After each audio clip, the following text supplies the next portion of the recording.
Sa pagbabalita, IC Balita Nationwide.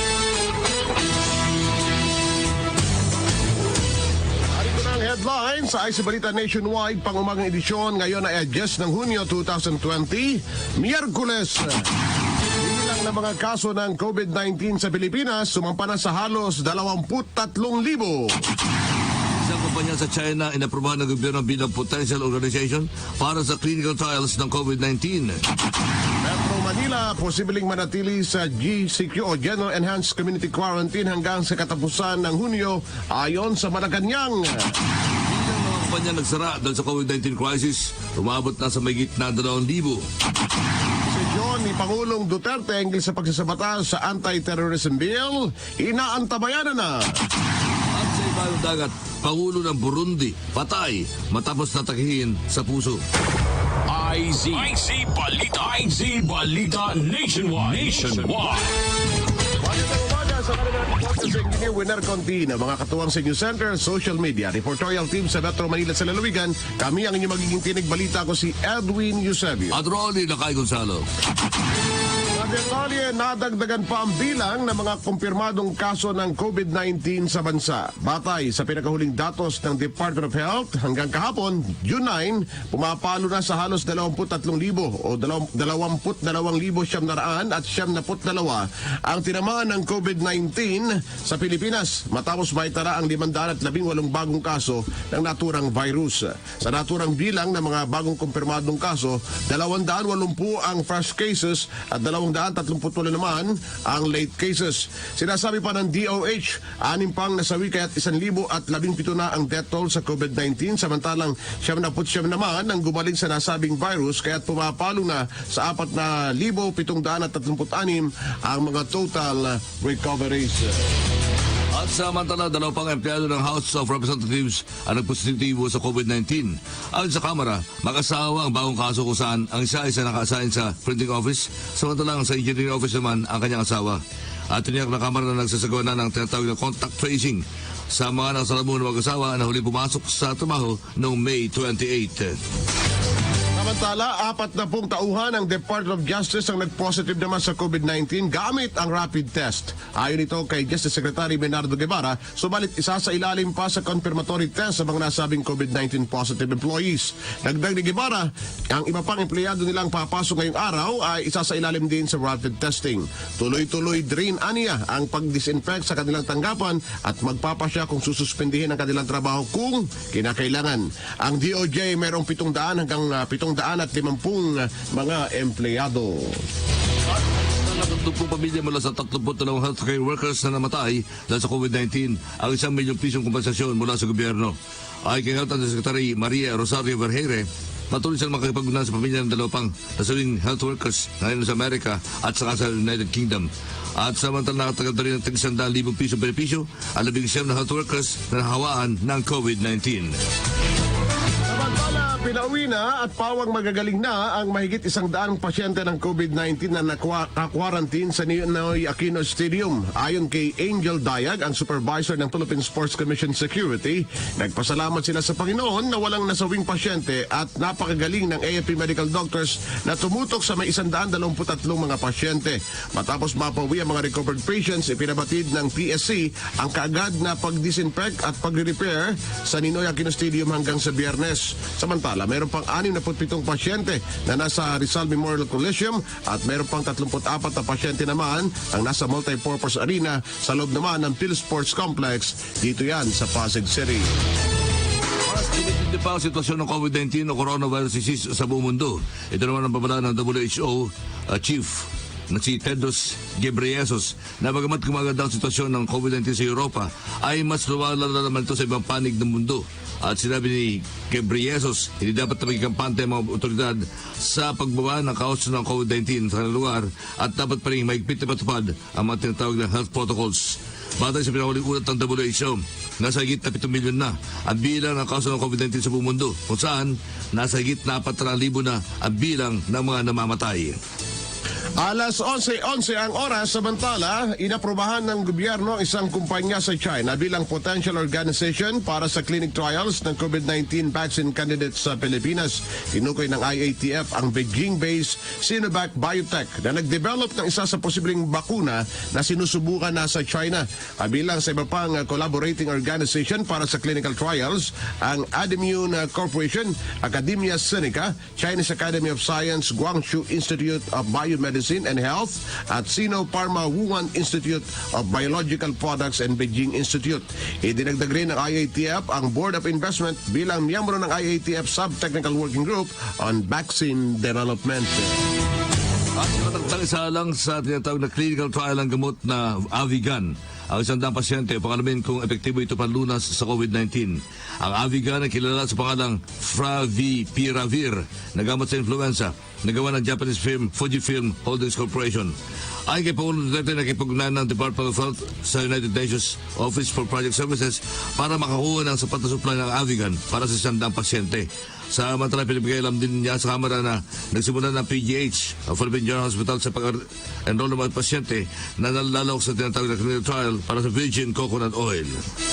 Alas 7:13, tuloy-tuloy ang pinalawig namang pagbabakuna ng pamahalaan sa gitna na rin ng COVID-19 pandemic. Ipinagmalaki ni Health Undersecretary Maria Rosario Berhere na kahit naka-lockdown, nakakahanap ng paraan ng kanilang tauhan para makapagsagawa ng pagbabakuna sa mga benepisaryo nito. Ipinabatid pa ni Berhere na mayroong mga pagkakataong hindi nakakalusot sa checkpoint ang mga ina, subalit mayroong mga health workers na nagbabahay-bahay para sa immunization program at mayroon ding health centers na nag-schedule ng pagbakuna para hindi masyadong marami ang tao sa mga health centers sa itinagdang oras. Ayon pa kay Berhere, meron nang nabiling bakuna ang gobyerno para sa expanded immunization program bago pa ang COVID-19 pandemic at tutulong naman ang UNICEF sakaling magkaroon ng kakulangan ng supply sa susunod na 3 buwan para makabilis o makabili ng murang mga bakuna. Sadyaan niyang mahalagang pagbabakuna ngayon sa mga paslito bata, mayroon man o walang pandemic. Samantala, posibleng manatili pa rin sa GCQ o General Community Quarantine ang status ng Metro Manila hanggang sa kapatatuhan ng Hunyo. Ito naging pahayag ni Presidential Spokesperson Harry Roque matapos na magpagtala ng Department of Health na 300 at 31 fresh cases at 200 at 43 late cases sa bansa. Ay kay Roque, hindi muna isa sa ilalim sa modified GCQ o Metro Manila pagsapit ng June 16 kung patuloy na tataas ang kaso ng COVID-19 sa NCR. Ibinabana pa ni Roque na posible rin bumalik sa MHQ or Modified Enhanced Community Quarantine ng Metro Manila kung iiksi ang case doubling rate at kung hindi sasapat ang mga healthcare facilities para sa mga medical workers na tutugon sa mga tinatamaan ng virus. Samantala, nakakita namang magpagpulong si Pangulong Duterte sa miyembro ng IATF bukas araw ng Huwebes sa Davao upang desisyonan ang panibagong quarantine protocols pagsapit ng June 16. Samantala, libo-libong sigarilyo nasabat naman ng Custom Bureau. Ang detalyan mula kay Patrol 5 ay Yupanco. Sa gitna ng nagaganap na pandemic dulot ng mapanganib na coronavirus o COVID-19 ay tuloy pa rin ang malalang smuggling sa ilang pangunahing pantalan o port sa bansa. Sa pinakahuling operasyon ng Bureau of Customs, nagkakahalaga ng 24,843,750 ng mga branded imported na sigarilyo ang nasabat sa Port of Davao. Katuwang ng Bureau of Customs Intelligence Group, Enforcement Group at ng Port of Davao ang International Police o Interpol sa ginawang operasyon na nagresulta naman sa pagkakasamsam sa 1,325 na kahon ng President brand na sigarilyo na illegal ang importasyon mula sa Vietnam. Una lang nakatanggap ng impormasyon ng BOC hinggil sa parating na shipment ng Venture International Trading na diniklara ang 25,000 brand ng new corrugate boxes.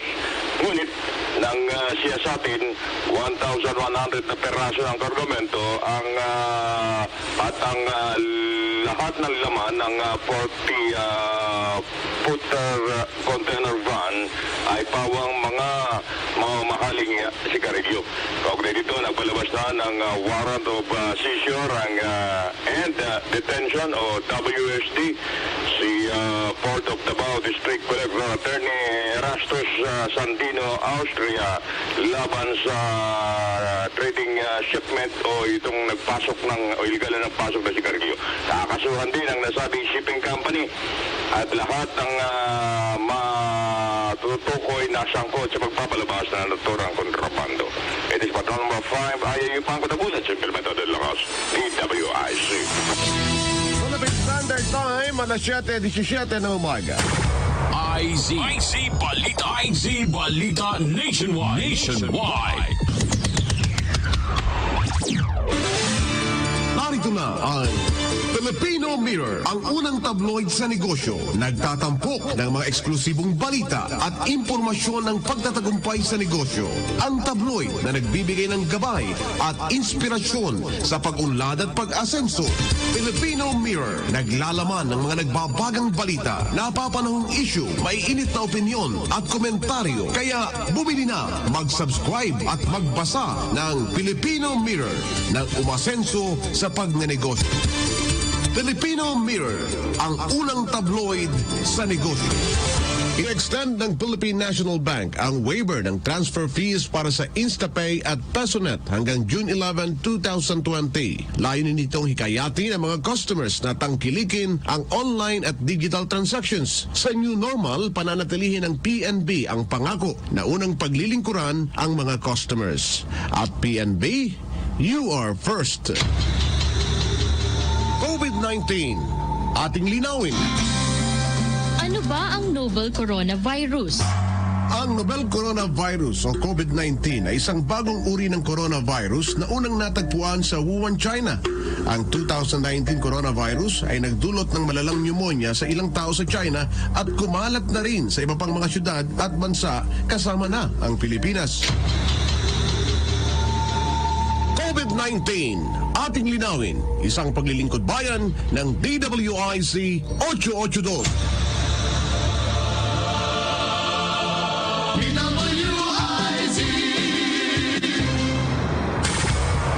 IZ Balita Nationwide. Balitaan ngayong umaga alas 7:19, posibleng dadami pa ang populasyon hindi lamang sa Pilipinas kundi maging sa ibang bansa dahil sa pagsasailalim sa mga ito sa lockdown ng ilang buwan. Ayon kay Health Undersecretary, bakit dadami lakay? Dahil na lockdown. Ayon kay Undersecretary Maria Rosario Berhere, mahirap din para sa mga pamilyang ito na magkaroon ng access sa family planning services dahil sa nasabing lockdown. Batay mo na sa kanilang pag-aaral, halos 25% ng kanilang serbisyo sa family planning services sa mga lokal na ospital maging sa mga regional health units ang naapektuhan ng pandemic. Ilan naman sa problema na kanilang kinakaharap ay ang kakulangan ng mga tauhan dahil sa karamihan sa mga ito ay nari-assign para makatuwang sa pagtugon sa COVID-19.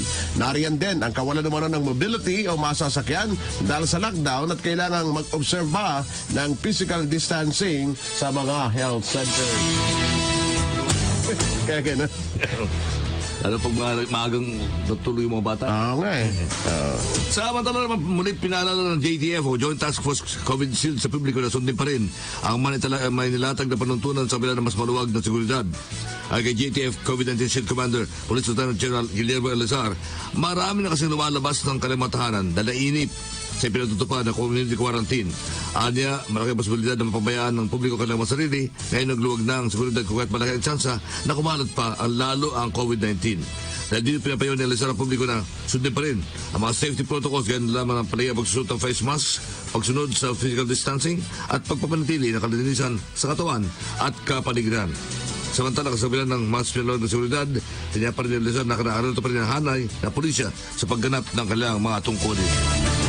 Halos 3,700 mga kaso ng karahasan laban sa mga kababaihan at mga kabataan o paslit ang naitala ng Philippine National Police mula nang ipatupad ang community quarantine noong Marso 16. Nakasad naman ito sa report ng Pangulong Rodrigo Duterte na isinadmit sa Kongreso.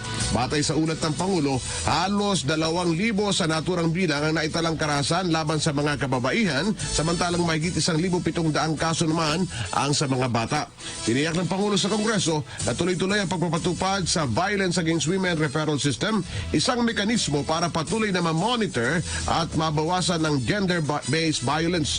Nakipag-ugnayan na rin ang tanggapan ng Pangulo sa PNP Women and Children Protection Desk sa mga LGUs. Ito ay upang mapangalagaan ang kapakanan ng mga bata at kababaihan, lalo na sa panahon ng pandemya. Na balita, tiwala Malacanang na mababawasan rin ang mga insidente na karahasan sa mga kababayan at mga bata ngayon niluwagan na ang restrictions para labanan ang COVID-19. Ito ay ang presidential spokesperson Harry Roque ay matapos na malungkot sila sa report na mataas na insidente na karahasan laban sa mga babae at mga bata sa panahon ng pinatutupad na community quarantine. Nakalungkot niya na italapa ang mga nasabing insidente na karahasan sa panahon magkasama pa ang buong pamilya. Hindi mo kung kay mga biktima na i-report sa mga otoridad. Ang mga nararasang pang-abuso sa gitna na rin maigpit na pag-ipugnayan na PNP Women and Children Protection Desk sa local government units para matiyak ang proteksyon ng mga kababaihan at mga bata. Samantala, aabot sa mahigit 2,000 mga kumpanya ang nagsara dahil sa epekto ng krisis bunga nga ng COVID-19 pandemic. Ayon kay Labor Assistant Secretary Dominic Rubia Tutay, dahilan ito para mawala ng trabaho ang nasa mahigit 69,000 mga manggagawa. Ani Tutay, Pebrero pa lang ay apektado na sila, kaya naman kung malaki ang lulugi sa mga ito, mapipilitan talagang magsara o magbawas ng empleyado ang mga kumpanya. Gayunman, nagpaalala pa si Tutay hinggil sa obligasyon ng mga employers sa pagbibigay ng separation pay sa kanyang mga manggagawa. WD o Department of Social Welfare and Development ang second tranche ng SAP o Social Amelioration Program sa susunod na linggo. Ay kay Yusek Rene Glenn Pahe ng DSWD, next week pa lamang umpisa ng distribusyon ng ikalawang bugso dahil sa nagkaroon na bagyang delay sa unang bugso. Paliwanag ng opisyal, bine-verify pa kasi ang mga beneficiaryo sa pagkuha ng first tranche at nagpositibo pa sa COVID-19 ang labing isang SAP workers, habang ang siyam na mga empleyado naman ay hanggang ngayon ay nakakuha-quarantine. Tiniyak naman ang Malacanang na makatatanggap din ng ayuda ang mga jeepney drivers sa second tranche ng Social Amelioration Program. Ayon kay Presidential Spokesman Harry Roque, ayaw nilang mangako, subalit kapag may natira sa pondo ay posible pang makatanggap ng karagdagang pag-ayuda ang mga jeepney drivers. Plano rin anya ng Department of Transportation na kunin ang mga jeepney drivers para naman sa mga delivery services upang may mapagkitaan. Sinabi ni Roque na pinabibilisan na ang jeepney modernization upang magkaroon uli ng trabaho o hanap buhay ang mga tsuper ng jeepney. Pag-aaralan kung may matitira para magkaroon sila ng additional tranche. Wala pong pangako yan, pero titignan po talaga natin kung merong matitira at mapupunta yan po sa mga walang hanap buhay. No? At pangatlo po, yung jeepney modernization, siguro po pabibilisan para yung mga mawawalan ng trabaho sa traditional jeepneys, po pwedeng mag-shift to yung mga modern jeepneys. Si Presidential Spokesman Harry Roque. Na pamahalaan na tunay na dahilan kung bakit ipinagbabawal pa nga pagbabalik kalsada ng mga jeep kay DTI o Department of Trade and Industry Secretary Ramon Lopez, base sa paliwanag ng DOTR. Ay layo nitong isulong ang modernisasyon ng mga jeep. Samantala, matandang sa nilatag ang plano ng DOTR, tanging mga modern jeepneys lamang ang papayagan na makapagbiyahe pagsapit ng Hunyo 22, kasama ng mga bus at ibang uri ng transportasyon. Actually ang talagang intention po sa pag-explain din po ng DOTR ay ma-encourage nga yung jeepney, yung modernization of public utility vehicles. So doon po talaga nakabase yung hinapang future, yung panghinaharap po ng ating mga jeepney drivers. Kaya po sana po magkatulungan daan at meron pong mga government programs that will encourage yung pagbili po, pag-acquire, financing ng mga modern public utility vehicles. At tinipon ni DTI Secretary Ramon Lopez.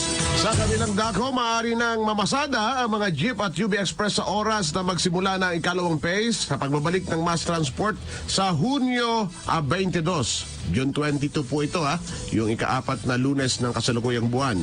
Ito ang niyang ng LTFRB o Land Transportation Franchising Regulatory Board. Ayon kay LTFRB Chairman Attorney Martin Delgrad III, bagamat maaari nang makabalik sa kalsada ang mga jeepney at UB Express na pumasada, kailangang masunod pa rin ang limitasyon nila sa kanilang mga pasahero.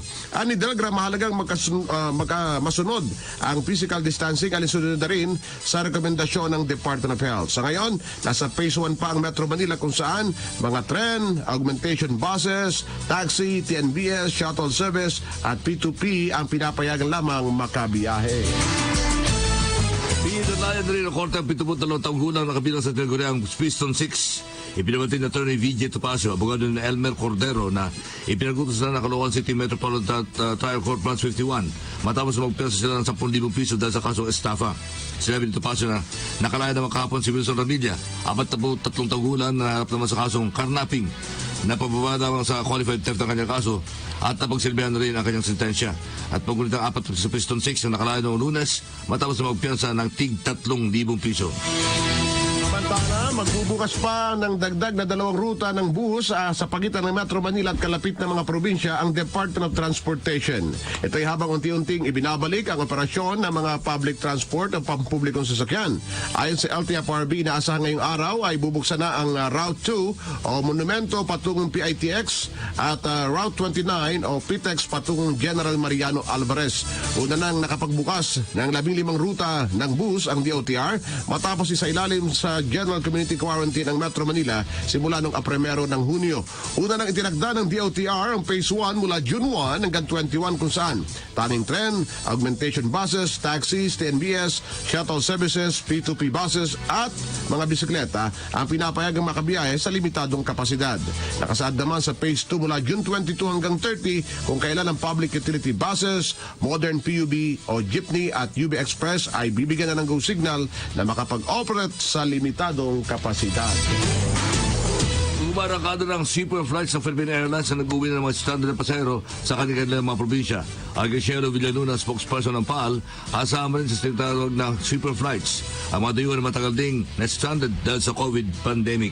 The sweeper flights are for locally stranded individuals. Ayun. They're also for our stranded foreign nationals. The sweeper flights to Manila connect to international points. Pero pwede rin po outbound ba nila yung domestic sweepers, no? Okay. To bring our stranded NSIs or locally stranded kababayans back to their home provinces. Aminado si Villaluna na sa kasalukuyang sitwasyon, halos lampas na sa 75% capacity ng aeroplano ang kanilang booking dahil sa dami ng gusto makauwi ng probinsya. Kaya naman tiniyak ni Villaluna na inaobserbahan pa rin ang babang health protocols sa bawat flight ng Philippine Airlines. Nagsaan po yung ating mga pasahero because matagal na po sila nakaantabay. At dahil dito, yung ating mga flights, napupuno minsan 75%, 80%. But the long-term plan is really to have dedicated rows sa certain parts of the cabin to ensure that at point of sale, passengers can avail of seats with social distancing. Siguro for the next several weeks, we expect pinuan yung flight almost 80+%. But eventually, magiging 65-75%. Muli si Cielo Villaluna, spokesperson ng PAL sa panayampo ng DWIC.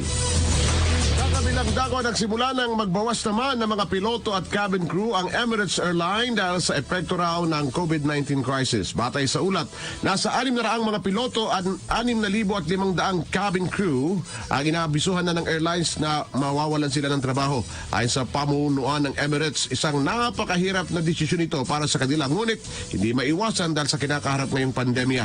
Inasahan pa umanong madadagdagan ito hanggang sa susunod na linggo. Natin ang pamanuan ng Philippine Airlines ang flight PR659 kung saan matagumpay na napanak ng crew ang isang OFW habang lumilipad ng aeroplano sa taas na 30,000 feet. Ang pa rin kay Cielo Villaluna, ang spokesperson ng PAL, bukod sa mayroong kaalaman ng crew ng PAL sa mga itong sitwasyon, meron na rin silang proseso kung ano ang gagawin sa mga insidente tulad ng panganak. Ang PR659 ay isang repatriation flight ng PAL sa Dubai upang sunduin ang mga uuwing OFWs. Sinabi ni Villaluna na ang sanggol ay pinangalan ng Ali, na ibig sabihin sa Arabic ay mataas, elevated o champion.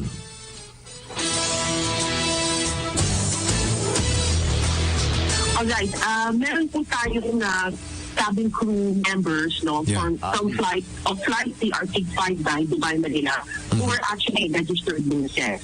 So this is not the first time for them to assist in the birthing.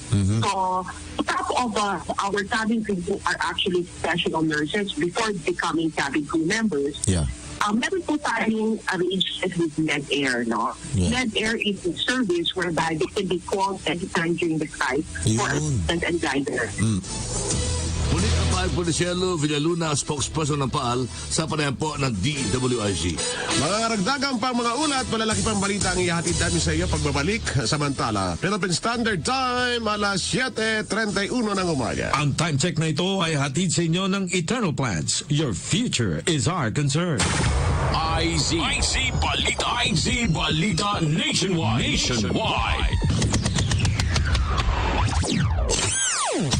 IZ Balita Nationwide ay sambayang napapakinggan sa mga sumusunod na himpilan ng RPN Radio Philippines Network.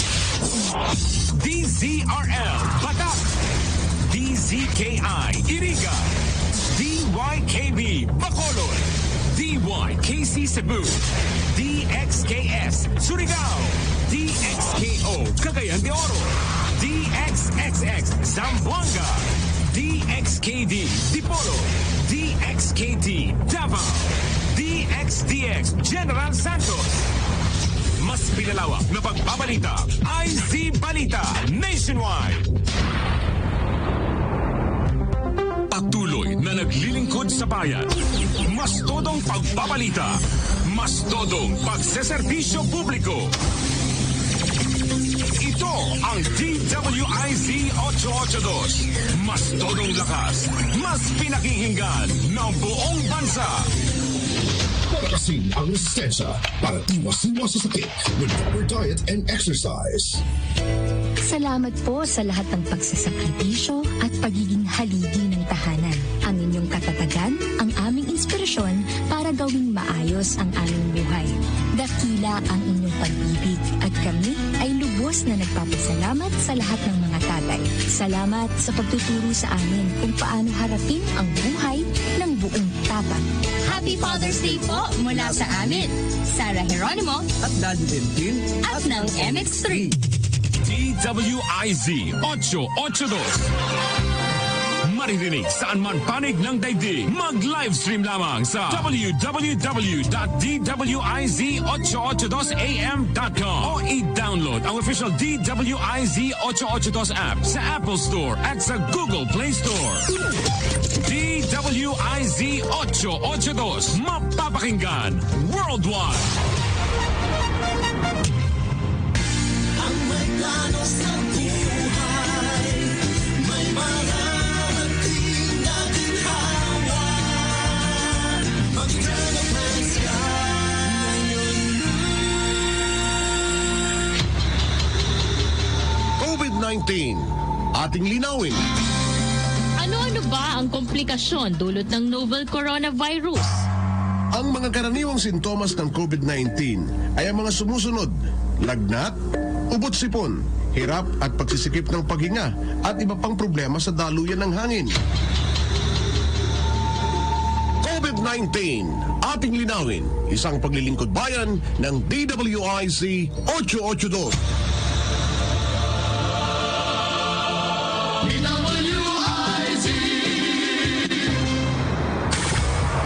IZ Balita Nationwide.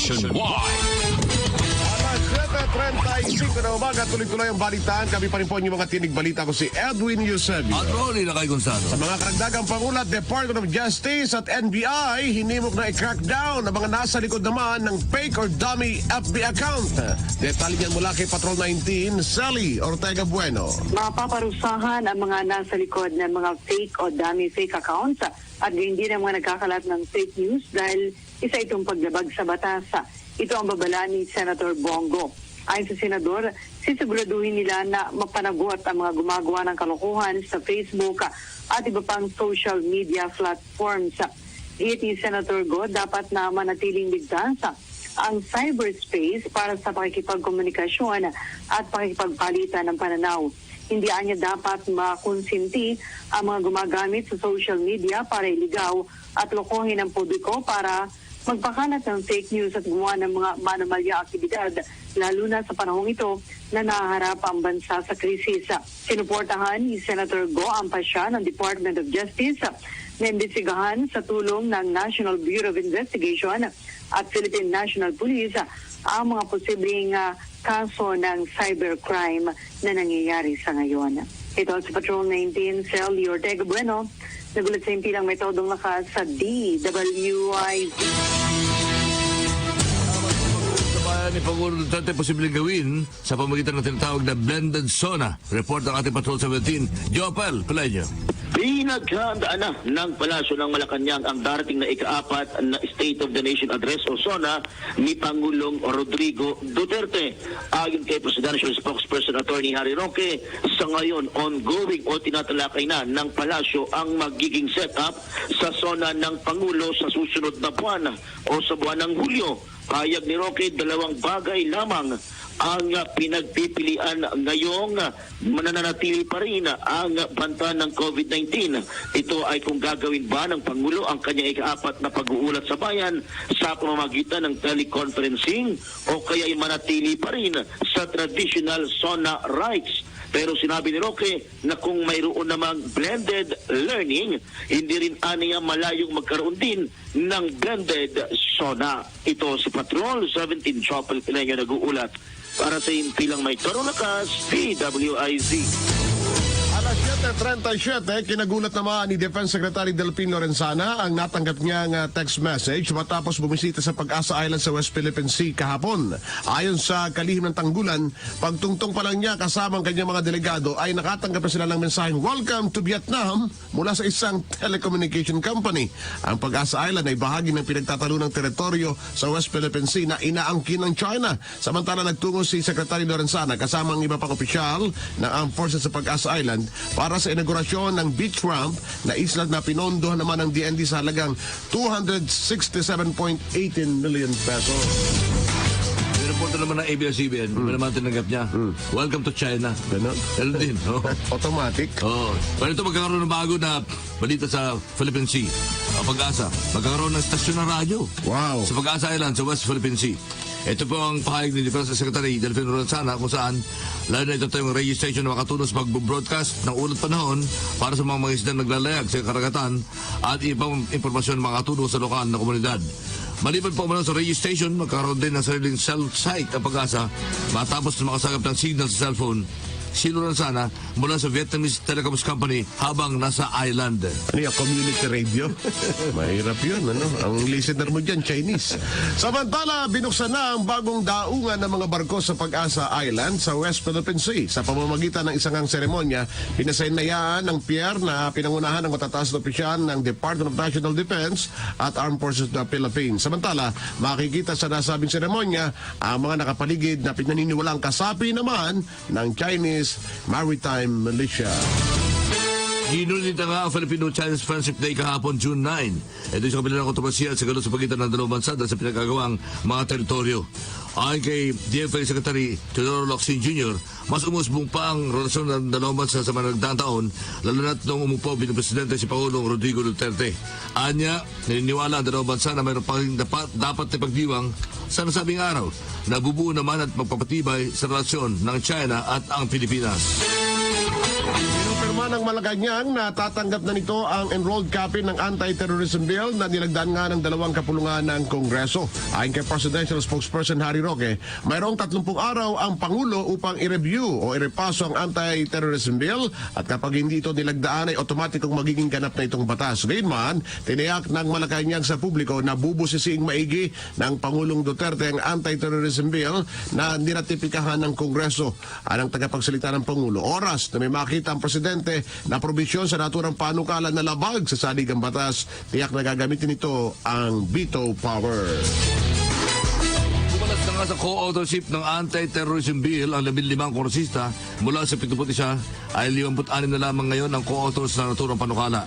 At kabilang sa mga mambabatas na nagpalis ng kanilang panukala bilang co-authors ay ang mga sumusunod: Agusan del Norte, Congressman Lawrence Fortun, Manila Congressman Cristal Bagatsing, Magsasaka Party List Congressman Argel Kamatbat, Magdalo Party List Congressman Manuel Abot Cabotchan III, Quezon City Congressman Anthony Peter Crisologo, Laguna Congressman Ruth Congresswoman Ruth Mariano Hernandez, Iloilo Congresswoman Julian Baronda, Iloilo Congressman Michael Goriseta, Samar Congresswoman Sherry Antan, Deputy Speaker Lauren Legarda, Deputy Speaker Aurelio Gonzalez Jr., Deputy Speaker Evelina Escudero, Binyan City Congresswoman Marlene Alonte, at Ilocos Norte Congresswoman Ria Fariñas. Matatandang binawi ng isa sa mga principal auto ng Panukala na si Muntinlupa Congressman Rupi Biason ang kanyang pangalan sa mamayakda dahil hindi niya nabigyan mo ng pagkakataon ang mga congressman na ilatag ang kanilang mga argumento. Sa kanilang dako, kaduda-duda ang niratsadang anti-terror bill. Ito naman ang naging reaksyon ng human rights lawyer na si Attorney Shel Jokno matapos na ihayag ng may akda ng naturang panukala na hindi naman malalabag ang karapatang pantao sa oras na maging ganap na batas ang nabanggit na panukalang batas. Sinabi ni Jokno, madali kasing magagamit ang nasabing panukala laban sa mga kritiko ng gobyerno, lalo na't maaring makulong ng hanggang 12 taon ang isang tao dahil sa inciting to terrorism. Aniya, laging ginagamit ng gobyerno ang ganitong klaseng batas para patahimikin ang mga kritiko, gaya na lamang anya ng sangkot sa kanila noon dahil sa naglipa ng video na alias Bicoy kung saan sinampahan sila ng kasong inciting to sedition ng walang sapat na ebidensya. Sa ngayon, naipadala na ng Kongreso sa Malacanang ang naturang panukalang batas sa makabila ng kaliwat kanang panawagan na ibasura na lang ito. Lumabag nga sa konstitusyon ay ilang probisyon ng Anti-Terrorism Bill tinukoy ng IBP or Integrated Part of the Philippines Section 29 ng Anti-Terrorism Bill kung saan maaari bigyan ng Anti-Terrorism Council ng otorisasyon ang pagkulong o pag-arasto sa mga pinaghinalaang mga terorista. Sa statement ng IBP na nilagda ni IBP President Attorney Domingo Egon Cayosa, ang pagpapakulong o pag-arasto sa suspect ay eksklusibong kapangyarihan ng Department of Justice. Maaari umunong lumabag sa konstitusyon ng provisyon kung saan maaari kulong ng 14 hanggang 24 days ang suspect kung kahit na hindi pa ito kinakasuhan dahil mali na tinatakda sa konstitusyon ang 3-day limit. Yan naman din sinasabi ng IBP na dapat ibasura ang anti-terror bill. Sa lip ay nanawagan sila sa Pangulong Duterte na i-review ang bill at i-veto kung kailangan ang mga probisyong labag sa konstitusyon. Samantala, karagdagang ulat naman mula sa lungsod Maynila, nagbabalik si Patrol 5, Ayayu Pangko. Muling pinalalahanan ni Manila Mayor Isko Moreno Dumagoso yung mga motorista na mahigpit na ipinagbabawal ang pagpaparada ng kanilang mga sasakyan sa mga pangunahing lansangan o kalsada sa lungsod dahil sa pagiging nagiging sanito ng pagbagal ng trapiko o aksidente sa lugar. Ayon sa alkalde, nagsimula kahapon ang Manila Traffic and Parking Bureau o MTPB sa pamumuno ni Director Dennis Biahe na ikaklamp yung gulong ng inyong mga sasakyan dahil ilan sa mga ito ay patuloy na lumalabag sa nasabing panuntunan sa kabila ng kanilang paulit-ulit na panawagan o abiso. Napagalaman naman kay MTPB Director Dennis Biahe na umabot na sa 20 sasakyan ang naklamp sa isinagawang operasyon ng sa iba't ibang lugar sa lungsod, kabilang na UN Avenue, Blumentritt, Padre Faura, Santa Cruz at iba pa. Ayon pa kay Biahe, pinapalayas daw nila, pinapalis nila yung kanilang mga tauhan, yung mga sasakyan na nakaparada sa mga tinuturing na main roads. Pero hindi raw ito nakikinig, hindi raw kanya sinusunod ng mga may-ari ng motorista yung kanilang panuntunan. Sa mga may-ari naman ng sasakyan na naklamp, maaaring magbayad ng multa ng hanggang 900 piso ang halaga upang maialis ito bago magamit at maiparada sa tamang lugar ang kanilang sasakyan. Samantala, umabot na sa kabuang bilang na 79 ang na-impound ng MTPB na mga tricycle, yung tri-wheels na inirereklamo sa sobrang paniningil ng pamasahe sa kanilang pasahero. Matatanda na naglabas ang panuntunan ng MTPB para doon sa mga tri-wheels na ito na ang pamasahe lang dapat kada biyahe 20 pesos sa unang kilometro at karagdagang 5 piso kalahating kilometro. It is Patrol number 5 ay upang matabulan, Simple Matod ng Lakas, DWIC. Kamanila pa rin, pinayagan na ng Inter-Agency Task Force ang pagdiriwang sa 122 Independence Day sa bansa sa Luneta Park. Gayunman, sinabi ni Presidential Spokesman Harry Roque na 10 tao lang ang binigyan ng permiso ng IATF na dadalo sa nasabing pagdiriwang. Hindi naman masabi ni Roque kung nasa Davao City ba ang Pangulong Duterte sa Independence Day sa Biyernes, June 12. Suprema ay tinakda na ang panunumpa ng mga bagong pasang abogado mula kay Patrol 3, Bert Mozo. Bert. Nagtakda na ang Korte Suprema ng petsa para sa oath-taking ceremony ng mga nakapasa sa 2019 bar examination. Sa mensahe mula sa Supreme Court Public Information Office, nakasaad na gagawin ang panunumpa sa darating na June 25 taong kasalukuyan, taong alas 2 ng hapon, at sa pamamagitan nito ng video conference. Pinayuhan naman ng katastasang hukuman ang mga bagong abogado na kumplituhin muna ang kanilang clearance para sa kanilang panunumpa. Kailangan din nilang magpa-register bago sumapit ang June 18 taong kasalukuyan. Mapapanood ng live ang oath-taking sa PTV Channel 4. Kailangan din ng bar passers na lumahok sa video conference ilang oras bago ang oath-taking sa pagitan ng alas 10:30 ng umaga hanggang 1:00 ng hapon para sa screening. Ang hindi niya makakalahok sa nasabing screening ay hindi papayagan na sumali sa actual oath-taking via videocon. Ito sa Patrol 3. Bert Mozo nagulat sa Pilang Matudo Nakas, DWIC. Tama, Bert. Philippine Standard Time, 12 minuto. Sasapit na alas 8 ng umaga. IZ Balita Nationwide.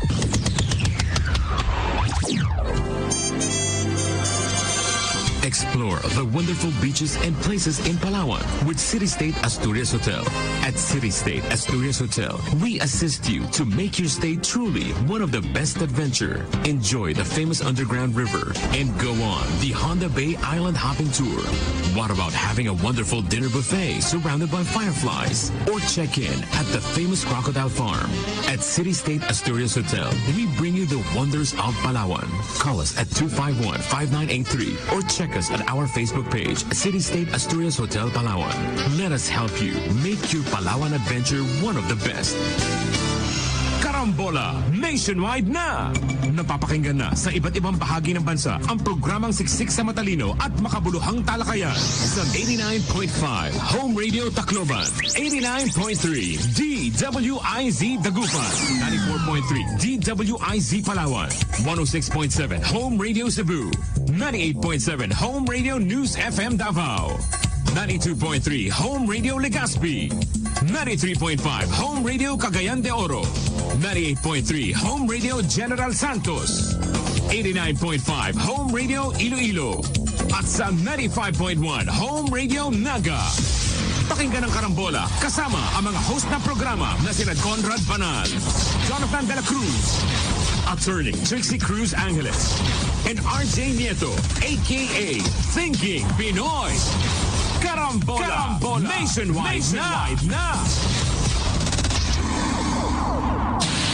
DWIC, mapapakinggan at mapapanood sa makabagong radyo nasa inyong telepono. Log on www.dwic882am.com. Please like and share.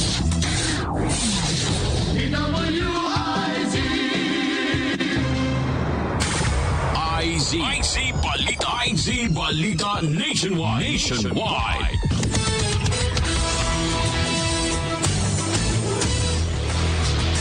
Balitang pangkalakalan. Posibleng babaksak ng 1.7% ang antas ng paglago ng ekonomiya sa bansa. Ayon sa World Bank, ito ay epekto ng COVID-19 pandemic kung saan lubhang apektado hindi lamang ang ekonomiya ng Pilipinas kundi maging buong daigdig. Batay sa pagtataya ng World Bank, maglalaro sa negative 2 hanggang 3.4% ang gross domestic product ng bansa dahil sa epekto ng COVID-19. Dahil nila ito sa mababang turismo, pagsasara ng maraming negosyo at dahil na rin sa apektadong trade and manufacturing na epekto ng ipinatupad na lockdown. Kaya naman inaasahan na babagsak sa 5.2% ang gross domestic product sa buong daigdig na pinakamababa simula noong World War II. Sa ngayon, inaasahan naman ng World Bank na magbabalik siglang ekonomiya ng Pilipinas sa susunod pang taon kung saan inaasahang makapagtatala ang bansa ng 6.2% GDP. Balitang pangkalusugan. balot at saka penoy. Alam niyo ba na maaaring magdulot daw ng sakit sa puso ang pagkain ng mga ito? Nako. Ayon sa isang health expert, mataas ang sodium content at kolesterol ng mga balot at penoy at nagdudulot ng komplikasyon sa puso dahil kung sobra-sobra sa isang piraso ang pagkain nito sa isang araw. At dagdag pa niyan, tumataas din ng uric acid. Dahil sa individual na may kumain ng balot at penoy dahil kompleto ang internal organs ng sisiw, ng balot. Pagkapat may masamang dulot sa katawan ay mayroon pa rin ng mga epektong maganda sa kalusugan. Ito, mayaman din ang balot at penoy sa protina at calcium na pampatibay ng buto. Pero ang payo ng eksperto, limitahan lamang sa isang piraso.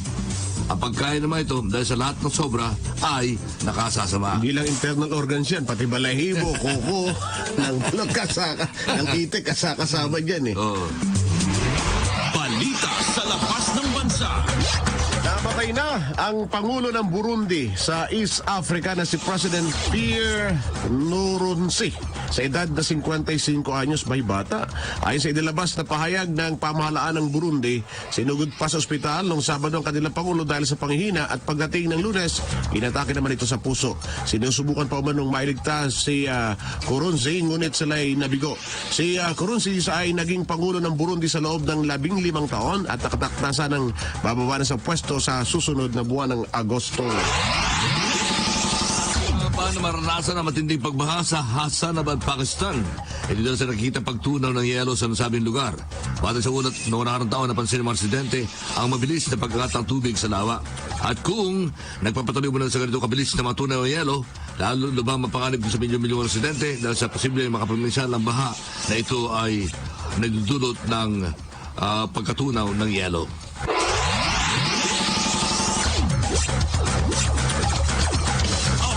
At inside stories sa iba't ibang sports. Basketball, volleyball, football, billiards, boxing, motoring at iba pa. Ito ang Real Sports ni Anthony Suntay. SM Cinema brings you to the world of movies. Watch your favorite films and latest blockbusters in our digital cinemas with premium seats, phenomenal sounds, and breathtaking images. Head over to the nearest SM Cinema branch near you and see movies come to life.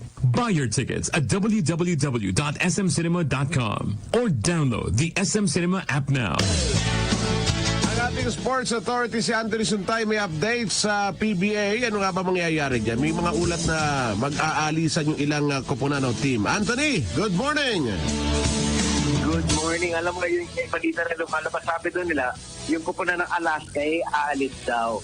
Pero yung Alaska nagsabi na hindi daw sila alis. In fact, may panayam kahapon si Commissioner Willie Marshall at sabi nga niya, yung Alaska ay hindi alis. Sabi niya, 7 taong pa na narinig yung balita na yan. Pero noong isang araw lang, kausap ko ang ating Alaska Governor na si Dickie Bachman. At sabi ni Dickie Bachman, tinawanan na niya yung tinatanong ko dahil sabi niya, committed kami para sa liga, matagal na kami dito sa ligang to, and we are here to stay. So maganda balita yan, at least kompleto pa yung mga team sa PBA, 12 pa rin. Tapos maganda balita rin para sa mga players, saka mga coaching staff at saka personnel ng mga players. Naglabas naman ng panayam kahapon ang PBA at sabi nila, lahat daw ng mga associate sa kanilang mga kupunan binabayaran ng kanilang mga sweldo 100%. So wala pa daw problema. Ang inisip lang daw nila is kung talagang lang tatagal daw itong pandemic, hindi daw na alam kung masusustain nila. Pero at the moment, lahat sila ay bayad 100%. Galing naman. So wala naman palang problema yung malalaking sweldo ng mga player nila, no? Oo nga. Alam mo, swerte nga sila kung tutusin mo kasi di ba ang dami sa atin na medyo nahihirapan dahil yung pag natigil yung trabaho, tigil din yung bayad. Pero makikita natin sila, kahit nagpapahinga sila sa kanilang bahay, tuloy-tuloy pa rin sweldo nila. Anthony, sinasabi ba ng mga sports authority na by August ay mag-normalize na ang ating sports environment? Ang inaantay talaga nila yung go signal kasi ng IATF. Yung mga sports katulad ng football at saka volleyball at saka basketball, hindi pa nagbibigay nga ng go signal. Ang pwede pa lang gawin ng mga tao ngayon, pwede sila mag-badminton, pwede sila mag-tennis, pwede sila mag-golf. Yun yung mga individual sports, pwede na silang tumakbo. Pero yung mga team sports, hindi pa binibigyan ng go signal ng IATF. Yung may body contact particularly, ano? Yun nga kasi tapos siyempre, yung sinasabi nila, yung social distancing, paano ka makakapag-social distancing sa mga team sports? Alright.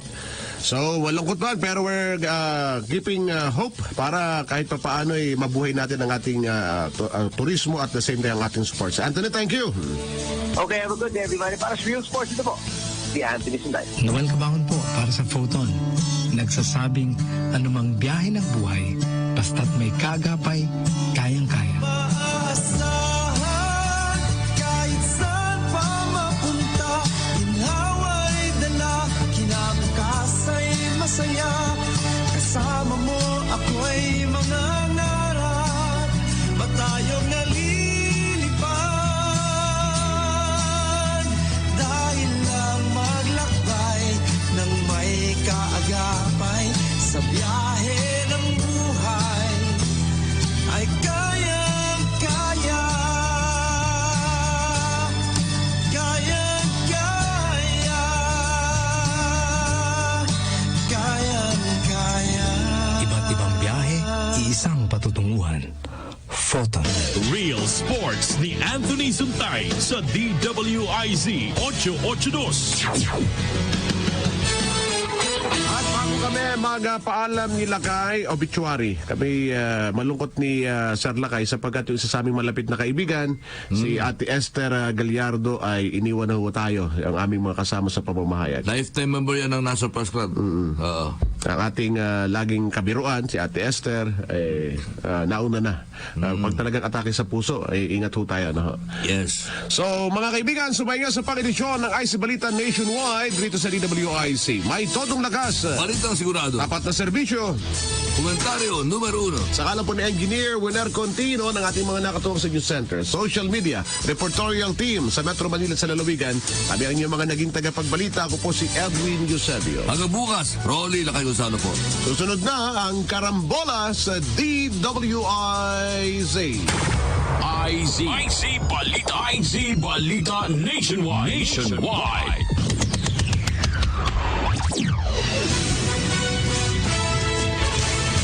Kung nasaan ang balita, naroon ang DWIC Patrol Reporter. Bueno. Nakastigo at nasita ng ilang senador itong si Health Secretary Francisco Duque. Resulto. Target ng Kongreso na may sapatas ng 3,000 pisong honorarium kada buwan para sa mga barangay. Ayayupangko. Iniyak ngayon ng Department of Public Works and Highways at pamunuan ng Skyway Project na mataas. Paules Peras. Formal nang ipinagharap ng kasong paglabag sa Republic Act 9165 ang Thailander na si RPN Radio Philippine